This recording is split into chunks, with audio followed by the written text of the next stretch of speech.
In partnership with Russia and China, the Obama administration convened an international conference in 2012 to reduce global military expenditures. The United States shocked the world by unilaterally announcing its intention to reduce military spending by 50% over 5 years. And it invited all other nations to follow suit, and most did. This resulted in the creation of the International Demilitarization Fund for ending poverty and addressing climate change. This fund funneled money throughout the world and made a major impact in reducing poverty, providing every woman in the world with safe family planning options, providing communities in the world with safe water and sanitation. It resulted in the reforestation of much of the earth. It involved in the cleaning up of the oceans and major initiatives to keep water supplies clean. The administration had stumbled badly in Afghanistan and Pakistan by extending the wars there. Fortunately, the U.S. public outrage grew quickly. It was clear by the end of 2010 that Obama had no chance for re-election unless he withdrew all U.S. troops and all private military contractors from Iraq immediately, and unless he pulled back all troops from Afghanistan. He was forced, in fact, to abandon the ridiculous, counterproductive so-called war on terror, and rather view those problems through the lens of diplomacy, criminal activity, and the need for authentic development. Negotiations proved a much more effective tool than warfare in resolving many of those conflicts. Now, it's here that a lot of historians have wildly different views on the importance of several other actions that were taken by the United States and how important they were in this incredible shift in U.S. foreign policy. For example, the apology to Iran. Some, myself included, believe this apology opened the way for meaningful negotiations with Iran and also was one of the factors that led to a radically improved relationship with Muslims throughout the world. Iran, in fact, went on to play a very constructive role in diffusing many conflicts. Other events that were much debated included when the United States surprised so many and, in fact, adopted an even-handed policy that resulted in a solution to the Israeli-Palestinian conflict, that resulted in guaranteeing Israeli security but created a viable Palestinian state. Others cite the fact that the United States pushed hard as part of the effort to get rid of nuclear weapons to declare the Middle East as a nuclear weapons-free zone, thus eliminating Israel's nuclear advantage, but also moving the whole region in the direction that led to the dismantling or the prevention of the spread of nuclear weapons to that region. When the U.S. rejected the war on terror in favor of de-escalating conflicts by ending illegal occupations and promoting development, Al-Qaeda all but disappeared as a threat. And I personally believe that another key turning point was when the Justice Department under the Obama administration, because of intense citizen pressure, carried out investigations and prosecutions of Bush administration officials. They had lied the country into disastrous wars, embraced torture, violated numerous international laws and treaties.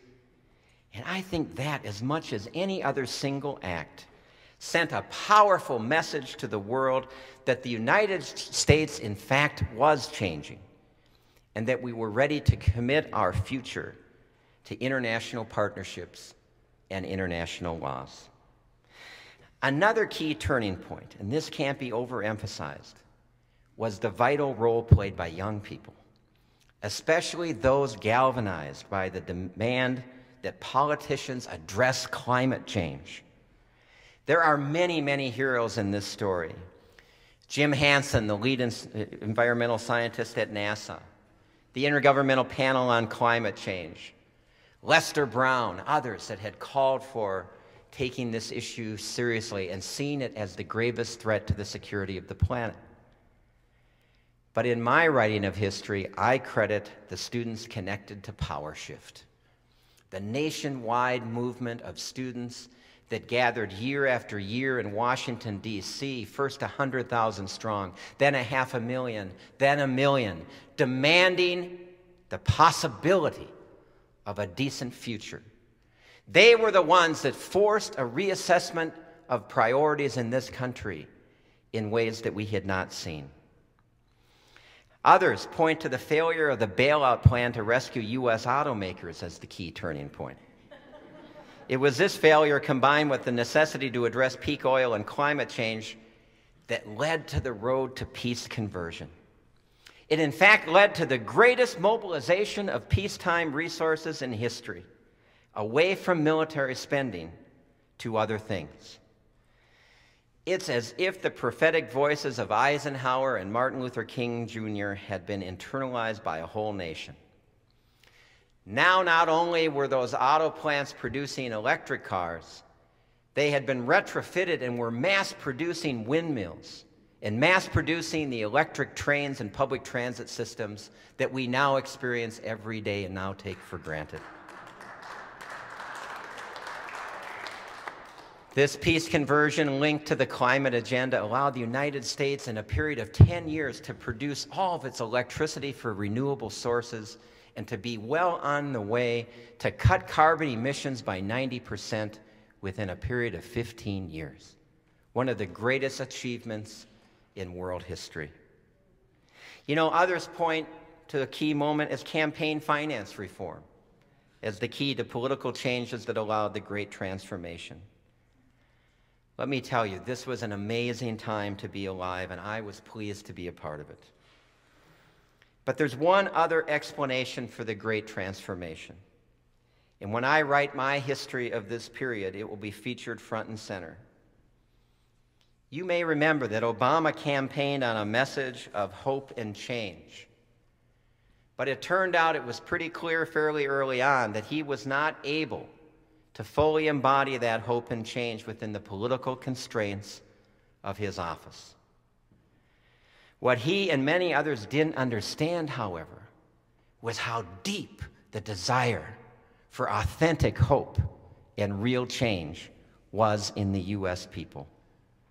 What he underestimated was how quickly the people could differentiate between rhetoric and reality, between cosmetic change and real change.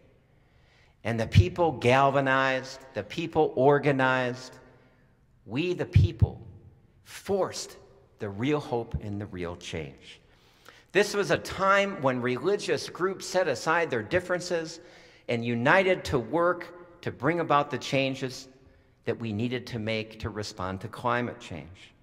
This was a time when hundreds of organizations joined together, often with a primary concern about one item or another. Maybe it was housing, maybe it was healthcare, maybe it was education, maybe it was the environment, but all participated in the Great Minnesota Peace Initiative because they understood at a very deep level that all of the changes we desired depended on peace, that all of the changes we desired depended on transforming the foreign policy of this country.